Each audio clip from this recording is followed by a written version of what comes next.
Welcome to Cross Platform Podcast, where we discuss how to solve productivity problems across platforms. I'm Augusto Pinaud, And I'm Art Gelwicks. and today we're going to be talking about e-ink. We're going to talk about the announcement uh, from Amazon to their Kindle Scribe and what we feel it's going to be the impact in these cross platforms and the impact really into starting for many people the digital annotation. I as a geek and an early adopter, yeah, I have my e-ink devices that I can handwrite. I have the Apple, I have the iPad, but for a lot of people, there is still research, not necessarily about the annotation or the technology, but the brands that are out there. Well, you can buy an iPad, okay, that people will be comfortable, but it's not e-ink. You can buy a Samsung that people will be comfortable, but again, it's not e-ink. And I think there is a lot of benefits out of the e-ink concept. So you have the remarkable, probably the biggest marketing wise the biggest boy in the game, and then you have the books who have multiple devices, multiple tablets, and there is a couple of more obscure brands. Those are probably the two bigger one, but now we have Amazon with the hmm Kindle, with the Scribe, and even that the price point is not really that different from the remarkable or the books of the world. You have an advantage that is Amazon. Yes. People trust Amazon. People have seen the Kindles. People know that if the device doesn't work, they will be able to return and will be easy. If the device work, they will have the support and the updates. And if Amazon is entering into this, there is a chance that this is not going to be a phase. This is going to be a product that is going to grow out of the Amazon Mhm. ecosystem. Yeah. Just to backtrack a little bit, anybody who's new to the concept of e-ink may have seen it without knowing it. Um, the best example I can give for those of us who have been around a little longer is if you think to like LCD watches, where you have the gray and the black, or the light gray and the black. Um, they're not backlit. They're not they're not a high intensity screen or anything like that. What they are is extremely energy efficient, Mhm. and in many cases image persistent. So what it can literally do is create the e-image, or the e-ink tech can create the image of the page on the display and then literally stop drawing power. It'll just hold it there. And then you can read, and then it just sips a little bit of power to create the next page and moves on and moves forward. So when you're dealing with things that are paper equivalent, PDF documents, if you're taking notes by hand, so anything that would be a paper equivalent, this is a technology that fits that extremely well. The second thing, though, is you're dealing with a technology that doesn't, because it doesn't have all the bells and whistles of some of the other things like an iPad or a Samsung tablet, the weight can be significantly lower. Mhm. If you look at the advertisements for, say, the Remarkable device is it's not quite paper thin, but it's pretty close. I mean, Yeah. it is an extremely lightweight device. So when you fit into that space of, I have papers that I need to deal with, I have documents that I need to review, I have things that I need to read, do you really need the weight of a full tablet? Or is one of these e-ink devices going to work within that space for you? And I was kind of surprised when I saw Amazon bring out the Kindle Scribe. Not so much the fact that they've jumped into the e-ink market, because they've been doing it for a long time. Right. The original Kindles, I still have one of the old original Kindles, and it's e-ink. And I will say, from a power management perspective, This is still incredible. that is the longest lasting device I've got. I mean, it will go for weeks without being recharged. And it is great to be able to just sit and flip through and read. It is extremely easy on the eyes. However, that's all it does. And that's one of the kind of hangups that you get with e-ink devices is, oh, this is great. It looks like a tablet. It lets me take notes. What else can I do? And I think when you get to that what else can I do question, that's where you wind up hitting the wall really quick. So Mhm. what I want to do is avoid the what else can I do? And let's talk about what I can do and how well does it work. Um, Now you've got, am I correct in saying you have an e-ink tablet? You've got a Remarkable, right? No, I don't have a Remarkable. I Okay. have a books. Oh, that's right. You had the books. I'm sorry. Yeah, I have the books. Okay. And, you talk about the thin, and I was laughing as you said that because in my case, the case, it's heavier than the tablet.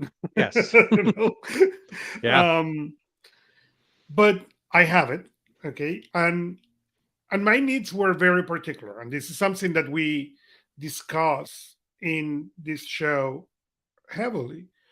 Okay. I wanted a device that was completely disconnected from my ecosystem. Okay. Mhm. And a device that I can be completely isolated. And that's what I was looking. So I ended up buying these initial books for that purpose. And it's great because I can read Kindles if I want to. I can read many applications that are on the Android world. Okay, it has the e-ink, the battery lasts forever. I can connect even a Bluetooth keyboard if I want to this, but I can now work, do the annotation, and Mhm. send them out if I want to. I also have another books that is the color one. Okay, this is Mhm. the same size. I like this size 8 inches. I have always liked them, so I have one that is the same concept but is color ink, and that I need to admit it was more. The reason I bought the color is I wanted to replace my Kindle and I wanted something more powerful than my Kindle. And I don't read a lot of comics, but I do Mhm. comics once in a while. And it is such a nice thing to be able to read comics in this device and really be able to disconnect. For me, these e ink devices are not meant to be connected. I can grab my color e ink and I can open Nusby and I can open Todoist. Yes. Do I want to do that? No. Okay, Mhm. is there more for capture than for extract information? But I'm going to say a couple of times I've been in bed late, okay, and I'm not ready to completely disconnect or to fall asleep, and that's my device of choice because I can Mhm. open Nusby, check my list. I can open Todoist. Okay. But because the device is slower, okay, it's not as powerful as my iPad, I get a much less temptation to do other things. So Yes. it is a relaxed device for me, as it was the Kindle.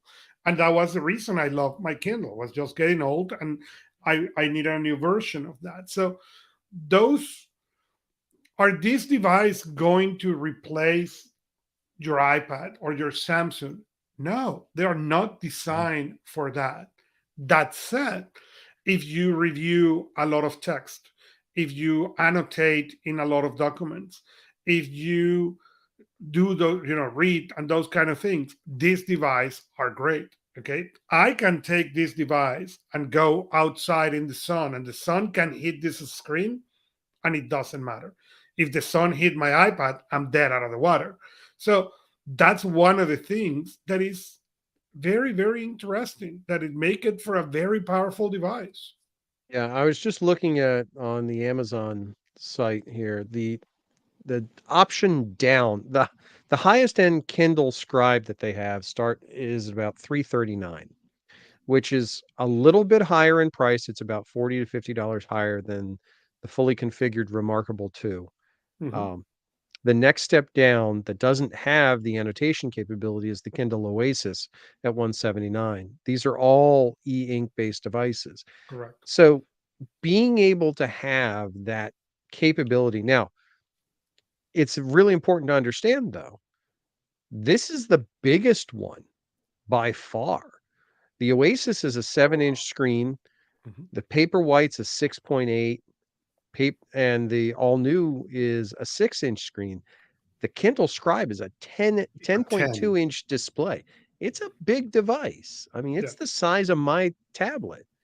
So when I have that, when I start to use that, I'm thinking, okay, that's a really big display that's going to last me for weeks between charges. If I'm reading, if I'm taking notes, if I'm annotating things, that's really useful. And I can see a lot of value for that, not just for documentation, but if I have a textbook on it, if I had a textbook on it, that would be fantastic because then I could take notes overlaid on the textbook. But exactly, think about that. Think on textbooks. Things, and you're right. The Kindle Scribe, it's aiming more at the Remarkable than anything else. It's, the Remarkable is 10.3 inches, they're 10.2, but the Remarkable has 226 DPI, while the Kindle has 300 DPI. So that's it's a significant difference. But it's what you said. For example, if you carry or need to carry documents, okay, I remember this is, many moons back, before even the Kindle was in the market. So my wife, for work, got into this training stuff, and they sent her home a folder that has over 2,000 pages. Okay, and I'm looking at this thing, and she was flying to Switzerland. And I'm looking at this thing and say, what are you going to do with that?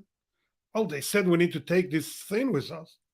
So, being the geek I am, I went to, I don't know if it was Amazon or the store, I don't remember, bought a scanner and whoop, scanned that thing into PDF. Okay, put it to her in in PDF in the computer so she could make the Mm-hmm. annotations and all that. And she went. And the reason I remember that story is because we had, now good friends from that time that were very mad at my wife. I said, you scan all that? Well, shit, I didn't. My husband was, but you didn't told us. We carry the 2,000 half of You the didn't carry home. share. Right. Okay. But now imagine that trip. Oh, Okay. yeah. Oh, you can carry all that. Okay. And And do your annotations and be back. and I think that's one of the things that e-ink technology really introduces to us is a much closer bridge Mhm. between digital and analog. I mean, tablets do that, no question about it. But tablets are trying to do other things too. Other thing. They're not trying to very closely emulate the paper experience. And e-ink readers do that.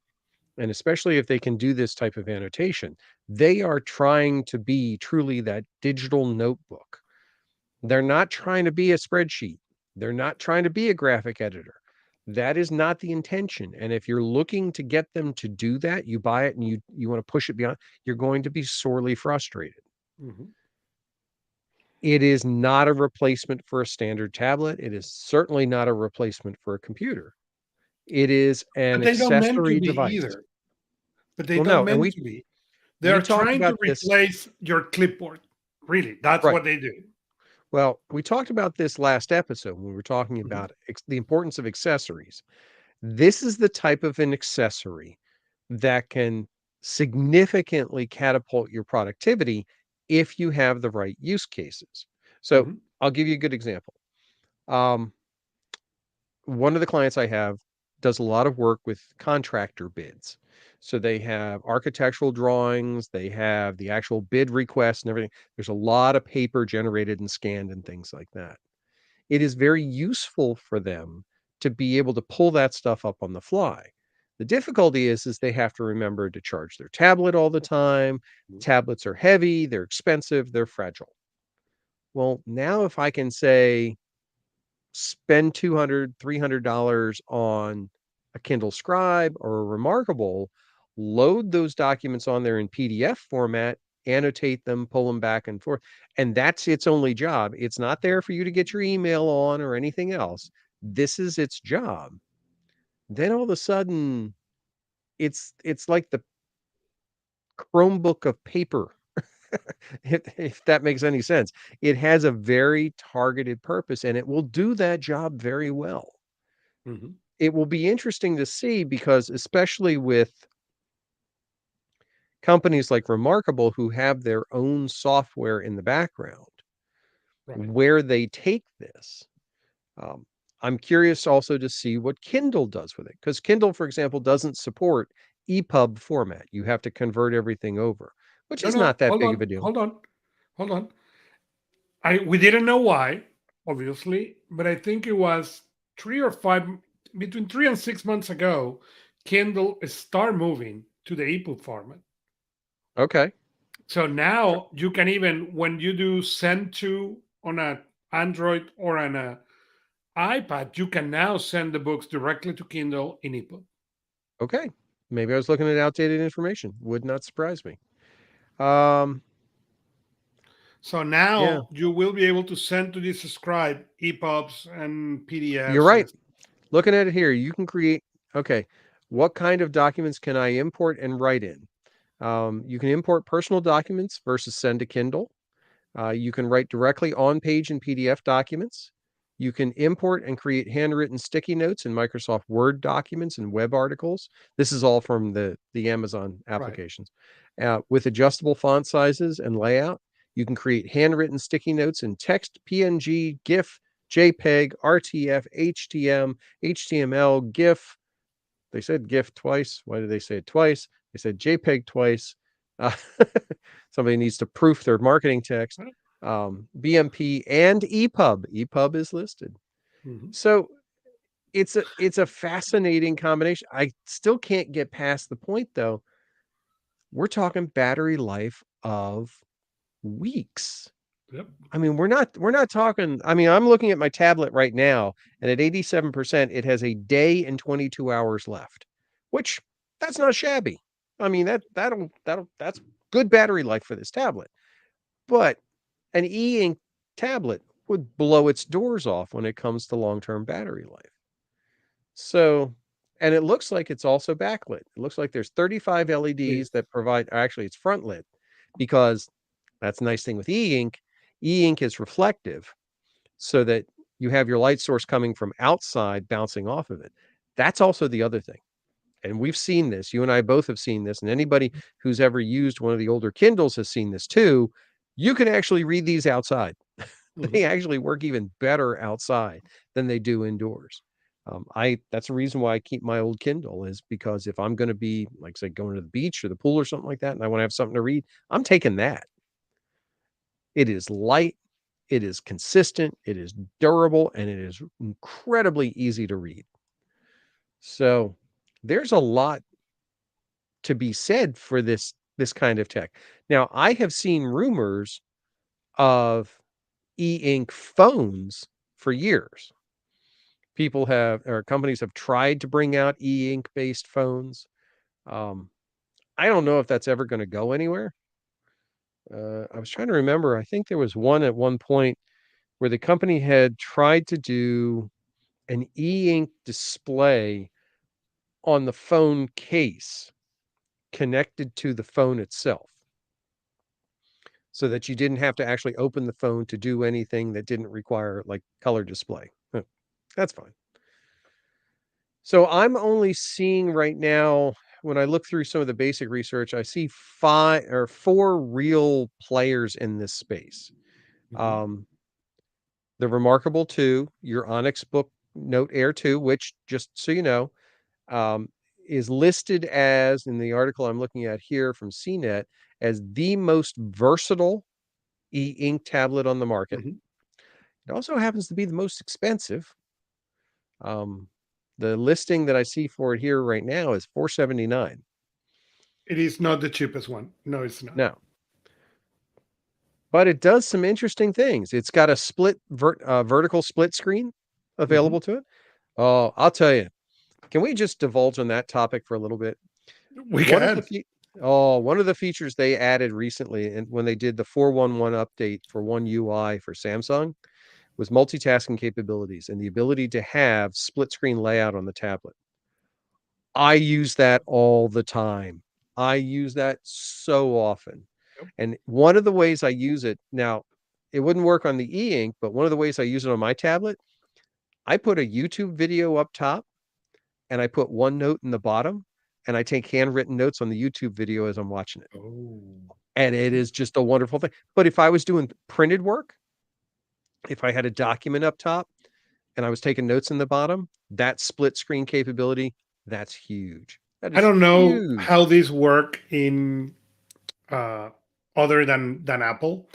Okay, but if you look on the Apple, okay, when you do the split screen in this machine, okay, and you split it in two, you end up with two iPad Mini in a vertical position. Okay, Yes.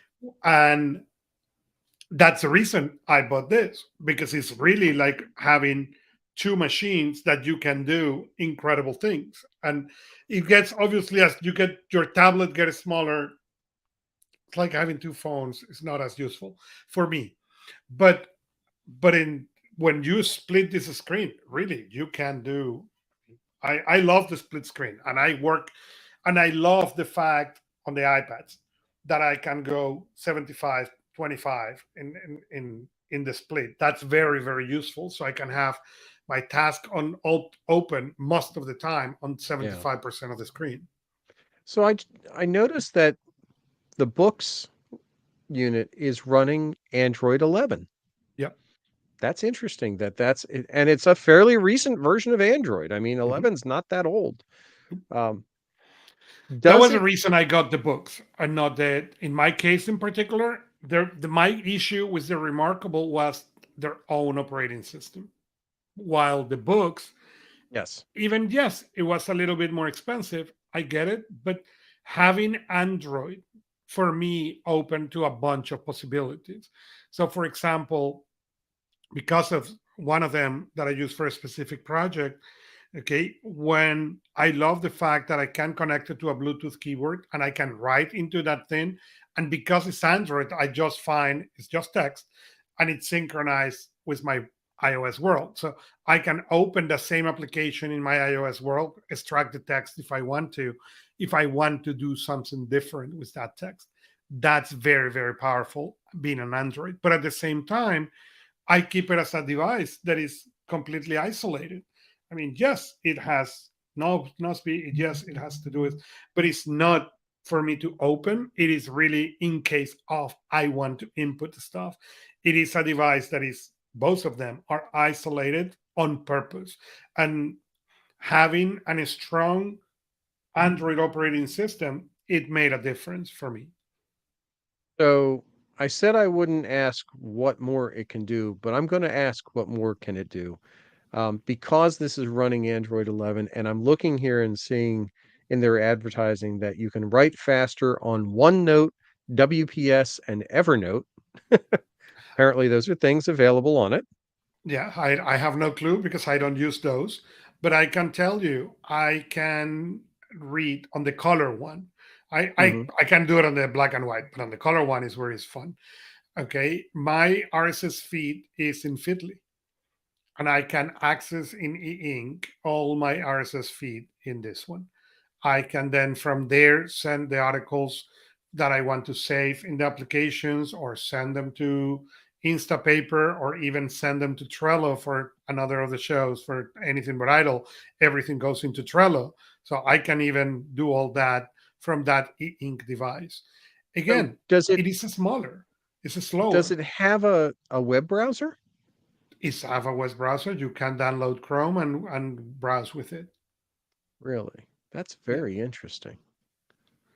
And this is the Hmm. moment in the show that I get in trouble for putting new expenses in art budget. Not with art, No, but I will get in no, trouble eventually. this would be one that I would probably not acquire for my own business just because of Target. However, I do have a client that this may be very applicable for, especially the color version, because of field work. It is a very specific, because you can synchronize to it because you could use something like a OneNote in the background. loading Mhm. documents and PDFs into that OneNote and pulling it up, taking the notes so they synchronize automatically. That's the kind of thing that's like, all right, this, because now you're talking a tablet that's in the $450 price range. And what are you going to get in that price range for another tablet? Not much. I mean, you're really not going to get much that works offline as well.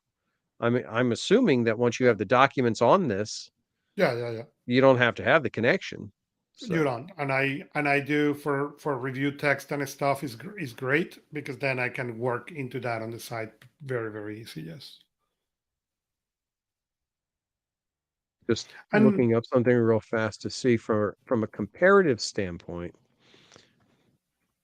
when you look at so and even I can share why I got that device instead of an iPad Mini, for example, because cost wise, they can be equivalent, but Mhm, as I said in this show before, the reason why you're adding a device on your equation is very important. Okay, I don't think that if you give me an iOS device, it will not connect to my whole universe, that I will be able to keep it isolated. Why? Because it's mhm, very easy for me to add it. I was looking at a device that was going to be isolated, that I could mhm, grab it and go outside and read, and wasn't going to tempt me to go. The mhm. reason I have kept the Kindle for so many years is not because I cannot do it on the iPhone or the iPad. It's because what I learned is reading on the iPhone, on the iPads. As soon as I start relaxing and the brain is then starting to enjoy the reading, the brain is like, oh, but we're reading, but you have the iPad. Why you don't push that button and go and do? Right. And then instead of spend 45 minutes reading, I spend 10 minutes reading and half an hour fooling around. Or Doing it everything maybe else. was good. I'm not saying was not a good fooling around, but that was not what I wanted to do. What I wanted to do was sit for 45 minutes and read or catch up with my reading. So I wanted a device that did not have any of those temptations. That if I sit outside or sit in here and say I'm going to read for half an hour, there is nothing on that thing that will push me. And being a little slower, okay, it's not the device I'm going to use to web browse. Can I web browse? Yes. Will I spend half an hour browser in there? No, I will go and get one of my iOS devices. But having that make that device for that purpose very very very powerful. That's one of the things I think that if you have if you're thinking about one of these e-ink devices and you already have invested in a regular tablet, taking a little time to kind of simulating the experience, um, is worthwhile to give yourself a measure as to say, would this work for me? So, for example, I know iOS has this capability. A lot of Android devices have the capability to switch to a grayscale mode. Mhm. Um, do that. Switch it to a grayscale mode. If your device has the ability to do a focus mode where it can lock out e- everything except for a certain set of apps, do that. Set it up to just, your reader. Set it up to just your note-taking application. So everything else is locked. And then try and use it for a period of time and see if you can operate within those limitations and those guardrails. Because that's one of the hardest parts. I don't think it's really a tech issue for many people. It's okay, I'm doing this stuff, but now I want to do something else. I need to do something more. So now I'm going to put this down and go get something else. And why wouldn't I just do it on the something else? You have to get through that. And I'm not Correct. saying it's advantageous one way or the other. What I'm saying is that you have to try it. And we talk about this all the time. Learn your tools, know your tools, and then know how you use your tools. This type of a thing has a very specific skill set. To paraphrase Well, Liam Neeson, it has a very particular set of skills. And and if you work within those, it's going to do its job really well. incredibly well. But if you try to push it outside that boundary, you're going to get frustrated. And honestly, you'll blame it on the device when you shouldn't. I mean, it's like having, a smart car and taking it to Home Depot to pick up plywood. You kind of set yourself up for failure in the first place. But if you But you make target a it very around it. interesting point, and I had a working with somebody. We did this recently on an iPad, where on an iPad and the phone, where we set up the screen time. Okay, the same way you set it up for kids for this person, because this person, the issue was email, and so the problem is I open email, okay, and now I'm sucked into the world, okay, and there is no coming out of that thing. So what we set up, his email with the screen time is for 1 minute a day. Okay. After Oh, 1 minute, the thing locks, and you need to click, give me 15 more minutes, give me 15 more oh, minutes. okay. Okay. With that, okay, this client of mine says my productivity tripled because Mhm. 15 minutes of email, okay, when the screen locks again, okay, I need to now consciously click the button to say, okay, give me another 15 minutes. I'm fine doing more email. Or Yep. that's a moment to say, geez. And he said, I wish to tell you that every time it's like, oh, give me 15 more minutes. No, most of the time Yeah. is, geez, 15 minutes already happened. Yep. Okay. And that has give this person an incredible amount of power and controls over something that this person felt did not have control ever. Even on his on the phone on the iPhone, he has the same thing. So that way, every he can open the email. And, hey, are you sure you need to click the 15-minute thing? And he said Mhm. that has changed the relationship on the phone. Not because I don't check the email, but because now it's completely conscious and it's limited to 15 minutes at a time. That is I think that's one of the unexpected benefits of this type of technology, Mhm. because right now it does have such built-in guardrails. But you're absolutely right. That is a parallel exercise that I think can be hugely beneficial for people. I've done the same thing and seen just massive results from it by going through and taking advantage of two things in most mobile operating systems. One, the concept of digital well-being, or where it will actually measure how many apps you're using during the day and how long you're using them, looking at that data honestly, and then using those kinds of application caps that you can enable in the operating system to say, okay, TikTok is now limited to 30 minutes a day. Done. Mhm. Well, all of a sudden, when that cap hits, you have to consciously say, you're right. I want more time with this. You know you're breaking your rule. There's a little bit of a poke there that says, "Oh man, why am I spending Right. my time on this thing? It's not gaining me anything." And you can go back and you can look at it. And it makes a I have the same types of limiters actually on most of my social media pieces. Twitter has a cap on it. Reddit has a cap on it. TikTok has a cap on it. They all have to because they're built-in time sucks. But when you look at other types of applications, things like your email, yeah, it makes sense. Maybe you put a 30-minute cap on your email each day. That forces you to say, I'm going to work within this space. And this kind of e-ink technology does the same type of limitations. It takes the temptation away in many cases. So it's fascinating to me. Yeah, and it's exactly What would that. It you takes the say temptation away. what would you say is the biggest unexpected surprise? Oh my goodness. I'm going to back up here. I'm looking at the specs on your books unit, and it says it has a 3000 milliamp battery, which is actually smaller than the battery in my phone. And yet the battery life is up to 4 weeks in standby mode. That's just nuts. It'll also play WAV files and MP3 files. Um, so it'll play audio, which is nice.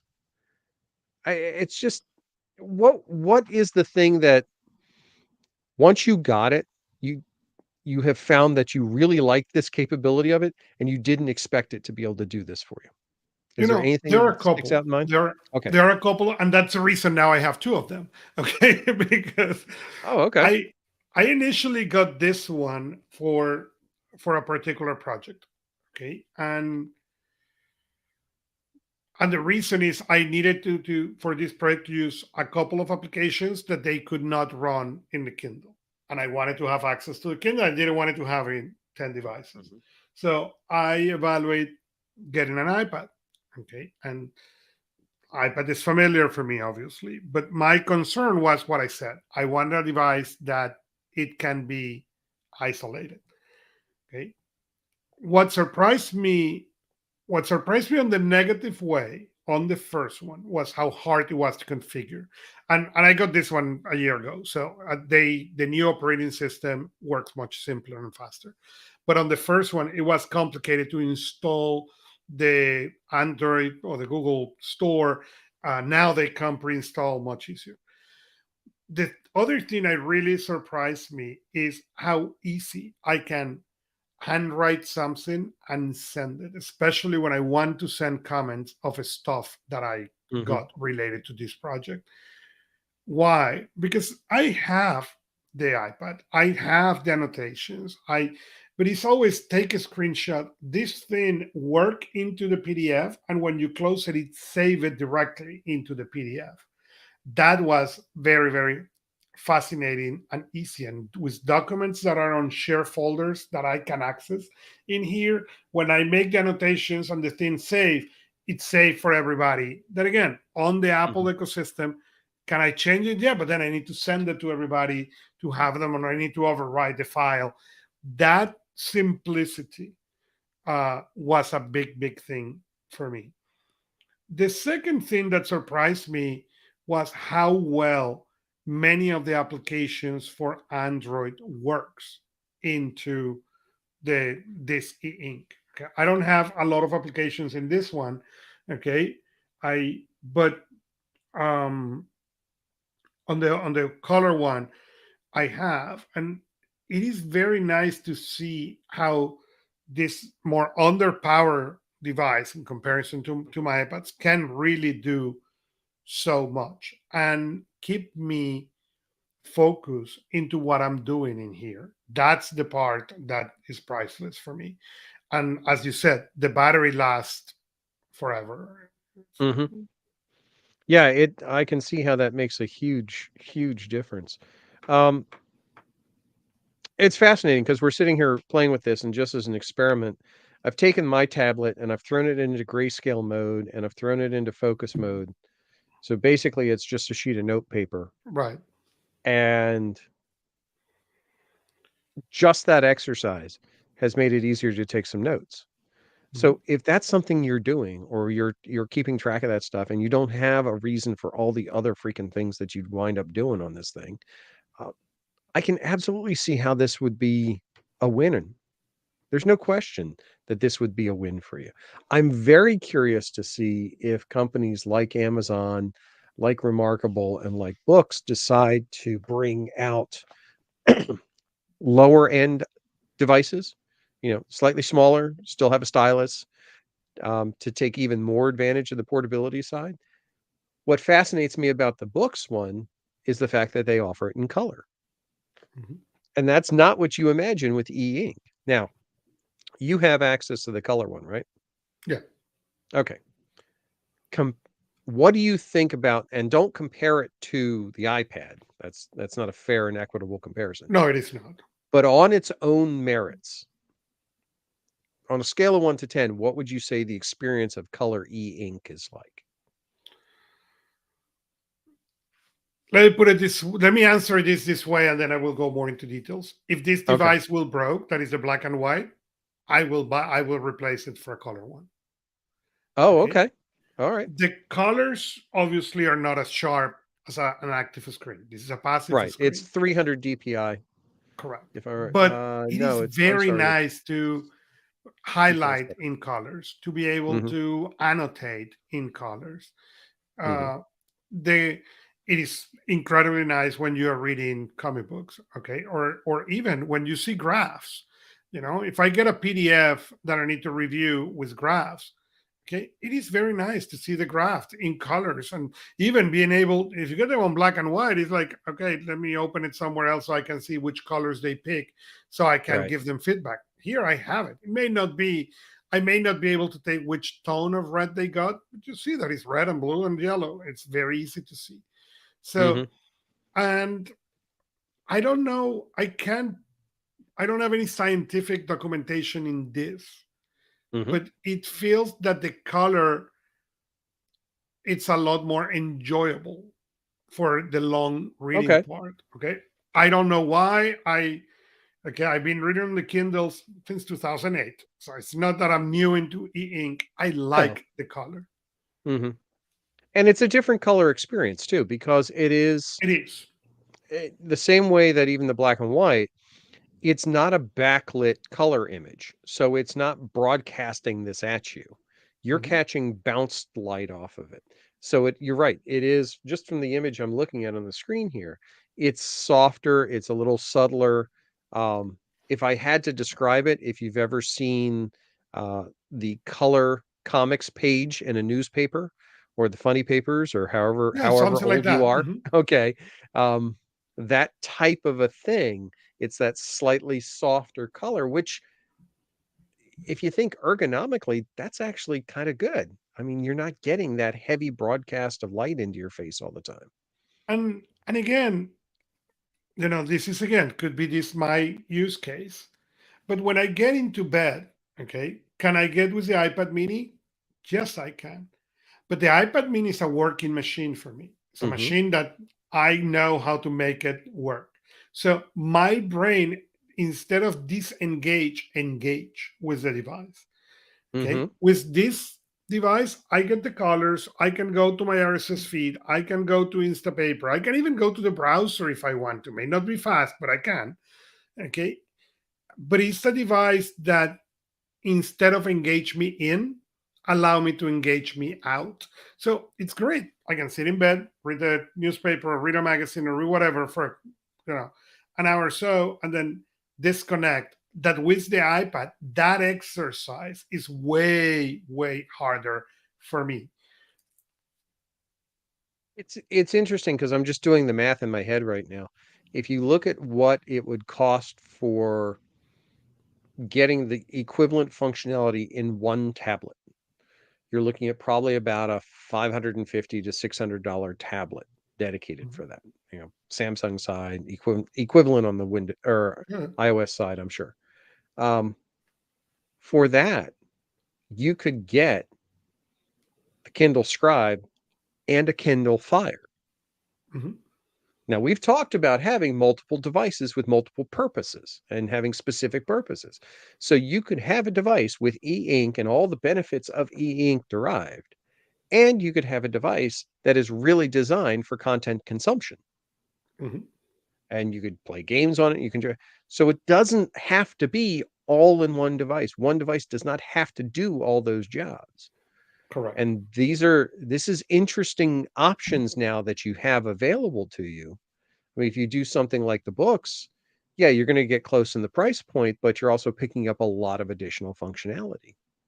You get something like a Remarkable 2, maybe you just want to take notes on it. Well, now you're talking at something maybe total 400, 450 price point. And That's that's not what make terrible. interesting these devices. These Mhm. devices are not designed as multifunctionals. Okay, your iPad, your Samsung, they are multifunctionals. There are many things you can do with this. These devices come to make one, maybe two. That's it, and that make them very, very, very powerful. Yeah, there's no question in my mind that um, having it's important for people to do the comparison and determine is the downside of having all the capability in one device, thereby being usually cost, weight, and shorter battery life, is that offset or is that an offset to having multiple devices? And I think in a lot of cases, what we're seeing now is that investment of, like a Kindle Fire and a Kindle Scribe, a books and, maybe an iPad mini, you've got more options then. You've got flexibility that a singular device is going to struggle a little bit to get you to that level of flexibility without a much higher level of cost. Right. It's an interesting exercise to go through, and it's an interesting comparison to make. Um, like I said, from what I'm looking at here, although Okay, here's an interesting question.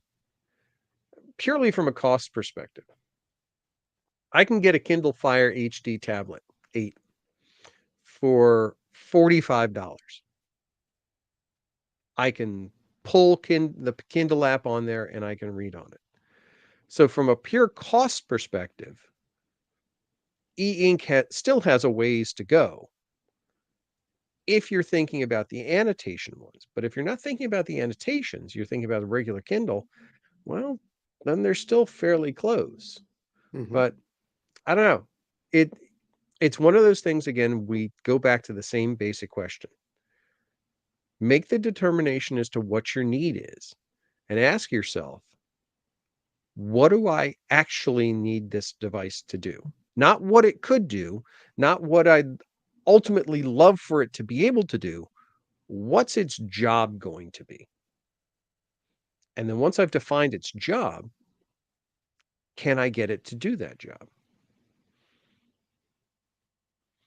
Hmm. It'll be fascinating to see. I'm curious to see if well, let me ask you this based on your awareness of the e-ink field. Um, do you think we're going to be seeing a lot more e-ink devices, or is this going to continue along the level it is? So this was again my excitement about what is coming. And my excitement about what was coming is if Amazon comes in, okay, I get people ask me about the remarkable and the boxes, and but people is concerned. Okay, is this device really going to work for me? Is this device really going to be what I need? I don't know. Okay, now I can go and tell you, okay, try Amazon. Do you have a Kindle? Do you like a Kindle? Do you like the experience of a Kindle? Because in the worst case scenario, you're going to get a Kindle. Okay, with that now Yeah, you can load your PDF. Okay, that the current Kindle has its challenge. If you don't know what you're doing, okay, we'll have a bigger screen that you can see your PDF better. So if you don't like e-ink, you're getting a high-end Kindle. That proposition lowers the risk for a lot of people. true. Very true. Because what is the worst thing you're going to get? A Kindle that you can do your own annotations because doesn't work for you as an Hmm. accessory? Yeah. Now that's something that more people is willing to try. And I think as more people is willing to try and you start seeing that concept more and more, then people will be okay to try the their other devices, the books and the remarkables, and Hmm. try and be comfortable trying. The problem right now is who do you know? Okay, yes, you see me on the conference room doing that. Okay. Well, that will give you confidence? Depends. Okay. I I personally I think that e-ink will really make its breakthrough when we find a good way to get this in the hands of college students. Correct. When because I know a lot of textbooks nowadays are available as PDF files. Hmm. Um, the publishers are finally starting to recognize that even with digital locking technology and things like that, that's fine. Uh, but there's more value in generating something by PDF. They can make more money on it. But if you can take that stack of books and condense it down to something that's small that you can take notes on, you have that streamlined experience, you know it's going to last a while, it's fairly bulletproof from a physical device standpoint. There's no reason not to have that as part of the equation. And I think that's where we will see this more. Um, I'm also looking, and again, I may be looking far in the future. I'm looking for more combined devices. I think we're going to get to a point where we start to see more devices that have an e-ink and a regular display combination available to them. Correct. And I think, Personally, but again, as you know, the most people have tried, like or not like, a Kindle.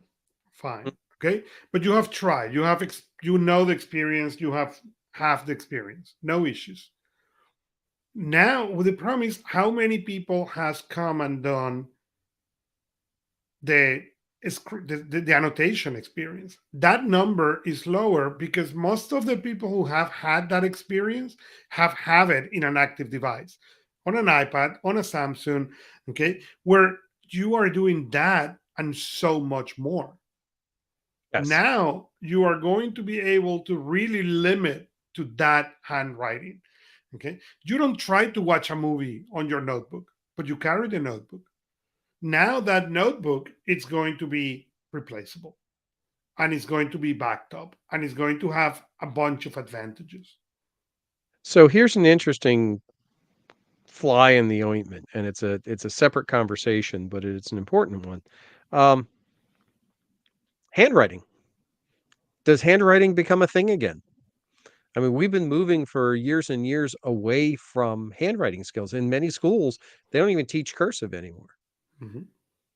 Does this technology and this technique start to reintroduce the importance of handwriting? And maybe, when you look technology available today on Samsungs and iPads, you can handwrite on that thing, will turn it into text Hmm. very, very accurately. So, yes, do I think we're going back to that circle? Yes, there is. As a person who can handwrite, okay, because my thing's unrecognizable, okay, my early days, okay, on the Palm Pilot was to learn to be fast on graffiti so I could take Hmm. notes. Okay, and I was able to take notes in class in graffiti. I was very, very fast. Hmm. When I see my kids, they don't handwrite that fast. Why? Because then they think, oh, if I handwrite it, then I need to type it. But as the technology comes forward and now they will be able to handwrite and the machine will be able to convert that text, I think handwriting may be getting back, Yeah, or some back. I think one of the things that's nice is if you have poor handwriting, the opportunity to use a good handwriting recognition system that will auto correct the hand, Mhm. just clean up the shapes, um, can give you a good branch into that.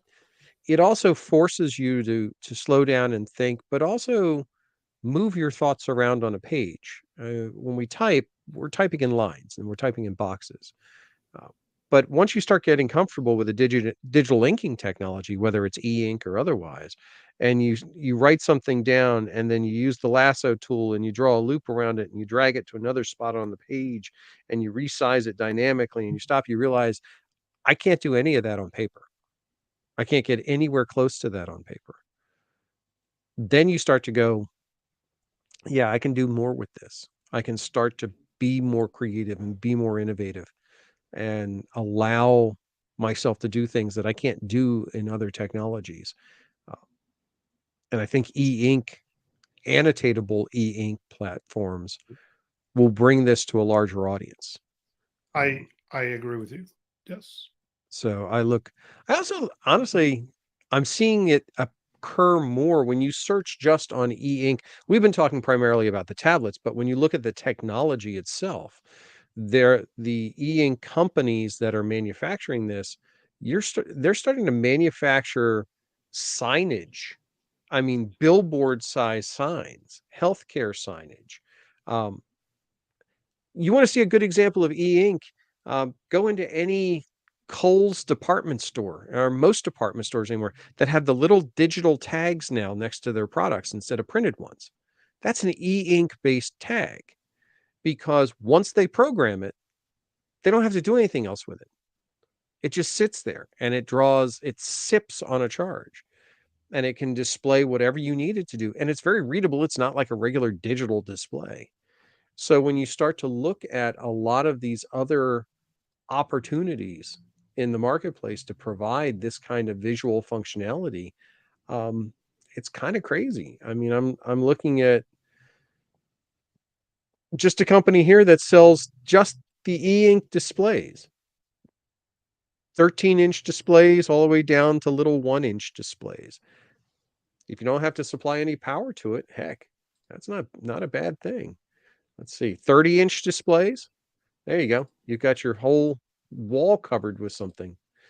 If I needed a billboard or a display in an That's what office I was space saying. That your or calendar. a Imagine your restaurant, calendar yeah, or your task in there.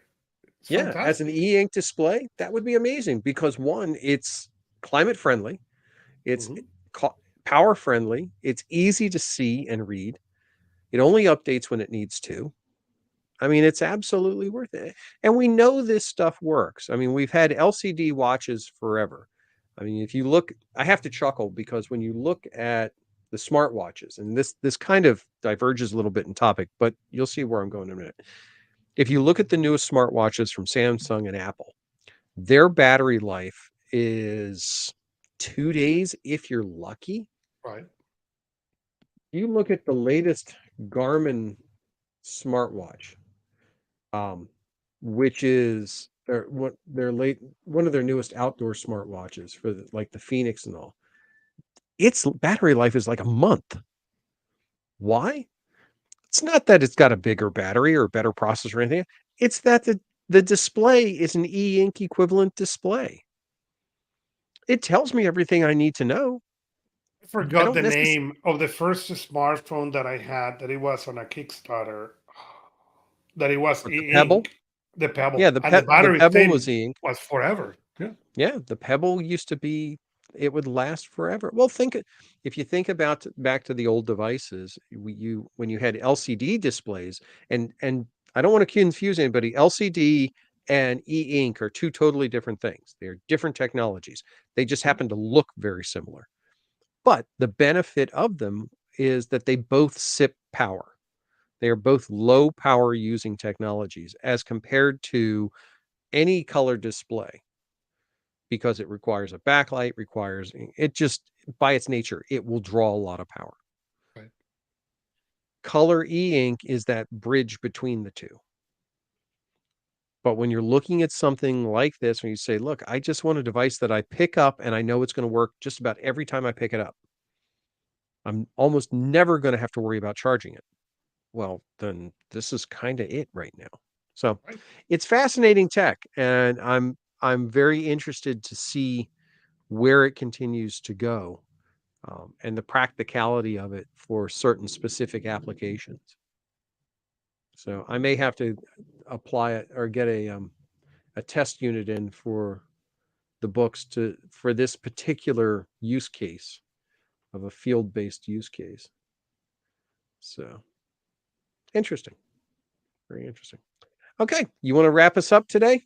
Yeah. Let's wrap this up. I hope that we give answers and not more questions. But anyways, follow us where you like to listen to podcasts, like us, or subscribe to us and leave us a review. You can also interact with us in the personalproductivity.club. There is a channel there for cross platform. And hey, bring your question if we create ones. Mhm. Bring them there. We are Augusto Pinaud and Art Gelwicks. And see you next time from your favorite device.